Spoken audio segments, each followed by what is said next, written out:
آج ہم سیریا، یمن، عراق، بیت المقدس کا رونا روتے ہیں۔ بیت المقدس تو ہمارے ہر مسلمان کے لیے عقیدت کا مرکز ہے، لیکن رمضان المبارک میں بیت المقدس کی تراویح ٹی وی پہ نشر ہو رہی تھی۔ دیکھنے والوں نے دیکھا، آپ نے بھی دیکھا ہوگا، ہم نے بھی سنا کہ بیت المقدس کی، مسجد اقصیٰ کی، جس مسجد اقصیٰ کے لیے ہر مسلمان دعا کر رہا ہے، جس مسجد اقصیٰ کے لیے ہر مسلمان بے چین اور بے قرار ہونا بھی چاہیے، ہمارا قبلہ اول ہے، لیکن جب مسجد اقصیٰ کی تراویح نشر ہو رہی تھی ٹی وی پر،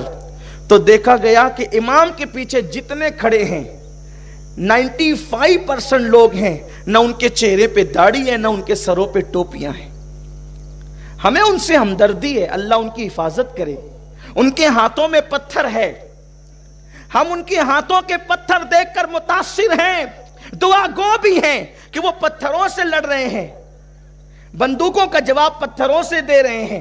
ہتھیاروں کا جواب پتھروں سے دے رہے ہیں، لیکن ان کو فتح و نصرت نہیں ملتی۔ کیوں نہیں ملتی؟ ان کے ہاتھوں میں پتھر تو ہے مگر دامن شریعت نہیں ہے۔ خدا کی عزت کی قسم، جن دن ان کے ہاتھوں میں شریعت کا دامن آ جائے گا، خدا ان کے اندر اتنی قوت پیدا کر دے گا کہ باطل قوتیں ان کے قدموں میں سرنگو ہونے پہ مجبور ہو جائے گی۔ جو ٹوپی نہ پہن سکے، انقلاب پتھروں سے تھوڑی آتا ہے،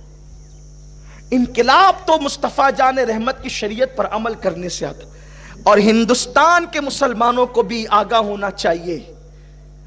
اگر آپ بھی اور ہم بھی دین کے قریب نہ آئے تو اللہ نہ کرے، ہزار بار نہ کرے کہ وہ دن ہم پر نہ آ جائے جو ان کو آئے نا، اس سے بدترین دن ہندوستانی مسلمانوں کے لیے آ سکتے ہیں اگر ہم دین کے قریب نہ آئے۔ یہی روش رہی، عید کے بعد زنا کے اڈوں پہ جانے کا پلان، عید کے بعد سنیما گھروں کو آباد کرنے کا پلان، عید کے بعد عیاشیوں کے اڈوں کو آباد کرنے کا پلان، عید غیر مسلموں کی طرح، کافروں کی طرح منانے کا انداز، فضول خرچی، عیاشی، جوے،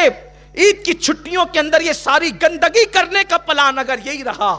تو یاد رکھنا، میرا رب فرماتا ہے ان اللہ لا یغیر ما بقوم حتی یغیر ما بانفسہم،